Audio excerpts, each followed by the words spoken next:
Okay, so hi Grace. Thank you so much for Hi. your time. So Grace has been teaching children, teenagers, and parents about media and digital literacy for the last 9 years, and you've impacted more than 100,000 students. And I've seen you myself in the classroom and how engaging you are with the students. And I know that you're able to really make a difference. So thank you for your time. Um, just for people who may not know what you do, can you tell us why would so you were working with Kingmaker and Media Literacy School, and Yeah. schools would call you in to talk to do like either interventions or talks or workshops with students. Why did schools call you? Yeah, I mean, it's a question that actually I think we ask ourselves as well, because even with ministries, digital literacy education, but somehow there's still a good request and good demand for what we do and what we bring. I think there's really good value in the curriculum that Kingmaker and Media Literacy builds. And I think part of the reason is because it's a very nimble curriculum, because the digital literacy scene just changes and moves so quickly that the curriculum has to be really nimble to keep up. So when you have a small team like ours and we pour in a lot of time into R&D and research and development to really build a curriculum that works, that's effective, and that actually changes according to the time and the climate year on year as the games change. The games I'm talking about this year, the next year, if I were to say the some of the same games, the kids would say, hey, come on, it's not relevant anymore because it's so fast and so quick. So I think that's where we have our edge. We built effective curriculum that actually really brings value, that isn't prescriptive. It doesn't assume, it doesn't just cast a blanket that there's wrong and right, but we actually bring kind of frame knowledge and perspective for our learners, even the really young ones, which is like, even for the little ones, we frame perspective for them when it comes to digital literacy issues. So I think that's why people really like us, and students and educators and professionals, parents all love and take very well to our curriculum. Okay, well, yeah, great. I mean, I've seen it myself, so I totally can vouch for that as well. Now, you've been working in schools for such a long time. What changes have you seen over the years? What changes have I seen over the years? Well, I suppose the Possibly, go on, go on. yeah, I suppose the teachers would have definitely a better, maybe a different insight to this. But I guess we have an edge in the sense that we are not in a single ecosystem within one school, but we actually get to go to, 300 schools, and we kind of get this amalgamation across the different schools from primary all the way to secondary, tertiary. And I think over the years, it's maybe one thing we do realize over the years, it's quite clear that especially from secondary school onwards, I think it does seem like, schools are still trying to figure out the use of device, meaning different schools are actually left quite up to themselves to decide and what rules they want to implement or what rules they want to set when it comes to managing these phones, right, that the students have. At primary school level, it's still quite controlled because there's still this kind of more authority regulated kind of environment for the kids up to maybe about P6. But at Sec 1 onwards, across every spectrum of schools, across every student profile, I think this is really just growing, and especially with the overall direction and push for personal learning devices, so where a lot of that comes inbuilt into the education system. I suppose we are really just seeing the impacts unfold on people's attention spans, on people's ability to really do productive work. But I think as it rolls out more, we're probably going to see more of that as well. But we have met teachers who tell us that, their students tell them, teacher, I think my parents gave me my phone too early, and I wish they didn't. So that's actually really interesting to hear from the young students. Why are they saying that, Grace? What self-realization have they come to make them get say that?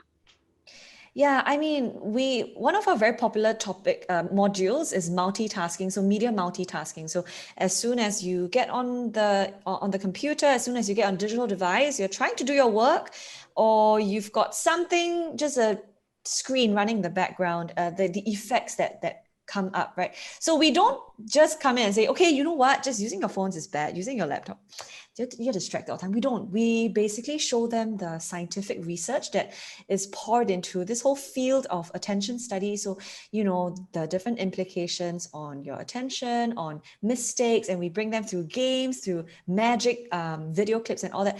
And we look at the power that tech companies have in our lives. And these students sit through our workshop, and at the end of it, they say, wow, now that I look at my life and examine some of my own patterns, well, that's something that has gone a little bit off, and they track these and reflect these in their own, from their own perspective, and we have secondary. So this was really memorable for me, because a Sec 3 boy in one of the really great schools in Singapore, he actually came up to me after my workshop ended, and he said, Miss Grace, I need help. Can you help me? And can your company help me? And I was like, well, I've never had anyone talk to me like this. But he said through the workshop, he realized that there's something that kind of went off in his life ever since 13 years old. That very first year he got his handphone. And that's just a realization that was framed based on our very objective presentation of whatever is happening in the tech world. Wow. So what did you tell that boy, Grace? Wow. We have to bring teachers in, I think, because for the follow-up, we really need to, it's all about partnership and involving as many stakeholders as we can, because, the parents are saying something, the teachers are saying something, the schools are saying something, and we are also saying something. And pretty much of the time, actually, there is some alignment in what all of us are saying, including even the students, even us ourselves. So I struggle with my use of my device as well, right? But it's really important to have stakeholders work together. And, I was very honest and open with, let's say that boy, I was the one who was sharing my own struggles in my student life with them, right? I said that I had a phone when I was in secondary school as well, but it was a red Nokia E65, an amazing phone that could SMS and play Snake and take photos with my 0.2 megapixel camera. And I tell them, I don't know what I would have done if I was in their shoes. And there's this very honest, open and exchange from us as well as educators and as digital literacy educators to really bring the right stakeholders alongside and to build kind of long-term development and change in people's lives.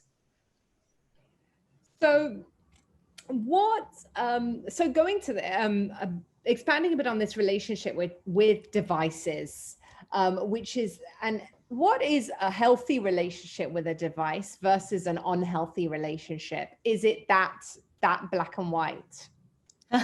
So, I teach this for 9 years. Like, I should know it, right? I should know, I know every single thing about, not every single thing. I know a lot of things about persuasive design, about the business models and all that. And yet, with my knowledge and with my practitioner experience, I come home and I just take out my phone and I'm just on Instagram. The explore page on Instagram still gets me, and I just spend hours there. Like, I just got off a Netflix show, right before this, and I really don't think there's a black and white. It's just this constant figuring out and calibrating and just adjusting constantly, because what is a healthy use? It doesn't mean that if I don't spend any time at all on my device, that's healthy. It doesn't mean that if I'm spending all my time online, doesn't mean that that's unhealthy. It's really ultimately, I guess from what we say in our recommendations, you really want to look at dysfunction to real life. I think that's maybe a very good indicator of your relationship with your personal device. So what is the dysfunction to real life that you're experiencing? You could be playing just an hour a day, but so many other parts of your life is being affected. You are lying, you are skipping real life events, family meals, school commitments, work commitments. You are feeling restless all the time when you're disconnected. You're thinking about it a lot. So you want to look at real life impairment, and that is the general way of assessing, one's relationship with the digital use, and even for other substances as well, really. Yeah. Got it. So in terms of the classroom, Grace, so if I'm an educator and I don't have the privilege of having you come to my classroom, what can I do? How do I even start with this topic with my class? Let's say starting with primary, maybe when they're starting to be curious about devices. Where does one start? Yeah, I think that's such a great question, because educators have got a full range of their own tech habits, and they've also got a full range of, some kind of competence when it comes to tech. I think curiosity, I personally maybe think that curiosity is a great trait to have when it comes to digital literacy, because honestly, I don't know everything. And I'm always telling my students that I am really here to learn, even from you. I'm here to learn from you as well, and together with you, because I'm asking them, hey, what games are you playing? Can you teach me about your game? And I'm actually really curious to really know, how's your game like? And the more I ask, the more they're willing to share and open up, and not just kind of like feel like I'm just brushing them off as a video gamer who just thinks that, they just play games and they're addicted all the time. But I'm actually really curious about the games that they play, the features in the games, and you'll be surprised.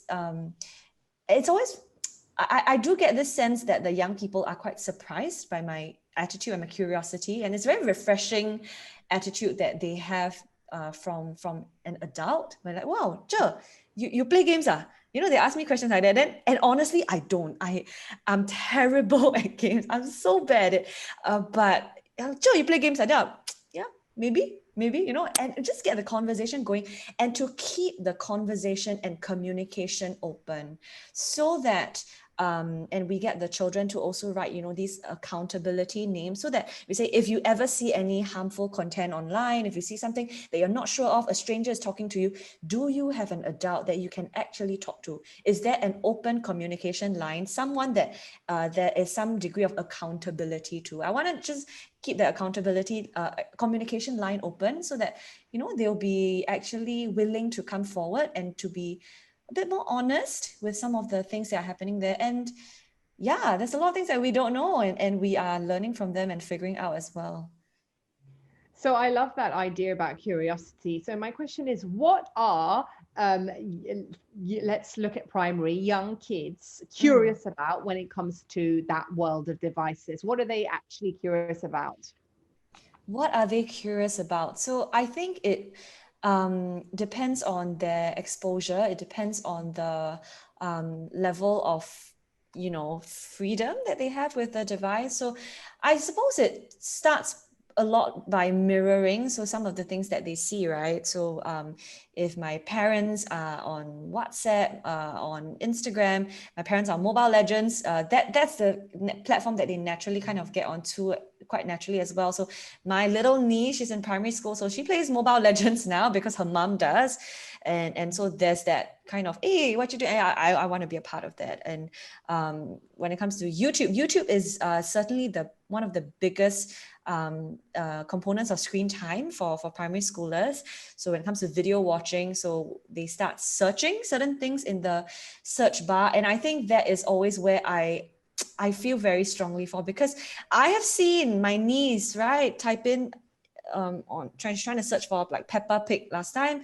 So she'll type, but she's not very good at it. And sometimes the things that pop up, in the suggested search items is like, whoa, like, I hope she doesn't accidentally click on that, right? But it usually starts off with something like innocent, or things that maybe they hear their friends talk about, things that things people are playing in school, and it usually starts from there. So I think there's a lot of home influence, and then peer influence, and along the way, I do think that algorithms actually then contribute to a very large factor as to what their exposure and what media they actually consume. Yeah. So that's a good one. So can young children understand algorithms? Have you talked to children about it? Not algorithms per se, but we do show them the feature. So we may say something like, look, the minute you get onto Instagram and you search a video, and what do you get next? You get recommended videos. You get the autoplay next. Oh, have you seen that before? 10, 9, 5, 4, 3, 2, 1. Yes, Miss Grace, I see that all the time and I keep watching it. So we break it down into much simpler, understandable bite-sized pieces for them, rather than to just say algorithms, and it's kind of a big word, but we just basically show them the process. So look at this, show them a screenshot, look at the sidebar, look at the top, and this is what you see, right? And they say, yeah, that's what we get. Yeah. Wow. Yes, it's a conversation that could never end, isn't it? It really is. And you really, it's so amazing what they know or what they try to find out on, because I've heard I heard stories of how in schools they have iPads for PE lesson, for physical education, and then these two boys are on their iPads in school during PE lesson, and then they're searching for funny things, something like sexy woman, that kind of thing. Then then they get sent to the principal's office, and they're so young, they don't even know, they just thought it would be fun. I'm just gonna search. So I sometimes, it's something that I really feel for, and I don't know how I'm going to bring up my own children, in the future, when I don't know, if things get more complicated and all that. But I think there's a lot of wisdom that's needed to get real in conversations, not to just beat around the bush. We just really present real issues and say, look, if I don't teach you about this now, the internet will get to you before I do. So I want to tell you about these things. So we start with children even as early as P1s and P2s. We talk about harmful content online. So there's hate, there's hurt, there's obscenity. Right? Obscenity, we show little cartoons and say, look, when you go swimming, you're supposed to wear swimming costumes that cover certain parts. Some people don't. And what do you do if you see it online? Close it, talk to someone, and this is the effect on you, something like that. We just want to get real with them, but find ways to do that with wisdom and with discernment as well. Great. And I'm rambling too much. You have to stop me when I do. No, you're not at all, Grace. It's amazing, your knowledge. So going back to the teachers, so in the literature, they talk about this transformative use of technology, and that's really what educators want to aspire to. But I haven't seen many examples of it. So it's not like technology replacing paper and pen, but it's technology actually sort of elevating learning. Have you seen examples of technology being used in a really inspiring way in the classrooms? Well, everybody had to go on technology in the year 2020 when it came to education, and when the world was just forced apart from each other. I think this period actually allowed a lot of people to get really creative. We had to learn and scramble solutions in a really, really fast time. And I guess one of the interesting things that came up for us, for a long time, our curriculum has always been really effective, but it has always been very trainer dependent. So, my director would always joke and say, oh, Grace, if only I could photocopy you and bring you to all the different schools, right? And we did, because suddenly through tech, I could pre-record videos and broadcast these videos with very effective media that supported whatever I was saying, the videos, the activities. Okay, stopwatch, ready, get, set, go. And this same curriculum that was always dependent on just one trainer alone suddenly became scalable. And in one morning, I was actually in 3 different schools giving 3 different assembly talks. And it worked really well. The teachers were amazed at how engaged the children were throughout the entire duration of time. And we have seen a lot of amazing, great resources come out during this time as well. So I guess I've had friends who have had so much fun creating their own YouTube channel as teachers, coming out with chemistry videos and really connecting with their children, with their students in a medium that the young people were already very familiar with. But it's not easy, I must say, because whenever you do tech in education, sometimes on the receiving end, it's like, it's boring. Oh, digital education games. It's not fun, because the nature of this kind of media tech industry is that honestly, you are competing with billion-dollar gaming companies, and the education games will never be as interesting as that, because of the way that it's designed. And the media that we create and consume, the media that we create for education will never be as interesting as perhaps some of the other media that is typically consumed. You will never, my director likes to say this, the teacher will never be able to change clothes as quickly as how scenes change in a video or in a movie. And that's how difficult it is to keep people engaged properly in the tech world, I think. But I think we're getting better, and 2020 has definitely kind of given that a big push. Yeah. Wow. Yeah, amazing, Grace. I don't know what to say. Your answer is so good. My God. Yeah. Okay. A lot of learning that I've had over the years as well, that kind of has given me this conviction and confidence in what I say. I mean, I definitely didn't have all this kind of knowledge or wisdom at the start of my career, but now over the years, after really seeing so much and talking to so many people and learning from my good boss himself, and yeah, it's really something that I truly believe and I stand for. Yeah. Well, Grace, that was amazing. Thank you so much. I could keep talking to you for a long time, but I think I'm going to end now. But thank you, Sure. Grace. And Thank you so much. if people want to find Kingmaker, then you can do a little shout out for them or for Media Literacy School. Yeah, so people are the schools are actually very familiar with our company name, which is Kingmaker, but we are really trying to scale our cyber wellness and media literacy suite of solutions globally. So we really want to be able to bring all the great content and amazing trainers on our team to actually go to places in the region and beyond. So we've started a new brand, a really exciting brand called Media Literacy School, and it's really just all the best parts of research and practitioner experience and games and engagement all combined together, and it's a great team on Media Literacy School. So really looking forward to see how it will grow as well in the next few years, to offer this more to the world. Thank you so much, Grace. Thank you.